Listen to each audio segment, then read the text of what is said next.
মেঘে ঢাকা তারা ছবিটা কোন জায়গায় শেষ করবেন ঋত্বিক ঘটক মহাশয় কিছুতেই বুঝতে পারছিলেন না। সুপ্রিয়া দেবীকে বললেন, বেনু তুমি চেঁচিয়ে এই ডায়লগটা বলো। সুপ্রিয়া দেবী বললেন, সেই গায়ে কাঁটা দেওয়া সংলাপ। দাদা আমি কিন্তু নাচতে চেয়েছিলাম।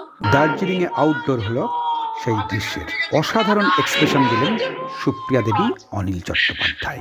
সাউন্ড রেকর্ড করলেন সেই সময়ের বিখ্যাত সাউন্ড ইঞ্জিনিয়ার এবং টেকনিশিয়ান স্টুডিওর মালিক সত্যেন চট্টোপাধ্যায়। এই কাল্ট ডায়লগের ডাবিং হয়েছিল সত্যেন চট্টোপাধ্যায়ের নিজের বাড়ির ছাদে। পুরানো একটা জলের ট্যাঙ্কের ভেতরে ইকো এফেক্ট আনবার জন্য মই দিয়ে সুপ্রিয়াকে নামিয়ে দেওয়া হয়েছিল। সুপ্রিয়া দেবী ট্যাঙ্কের ভেতরে বসে বলেছিলেন সেই কালজয়ী সংলাপ। রেকর্ড করেছিলেন সত্যেন চট্টোপাধ্যায় নিজে। ছবিতে আমরা দেখেছিলাম গোটা পাহাড় জুড়ে অনুরণিত হচ্ছে দাদা আমি বাঁচবো।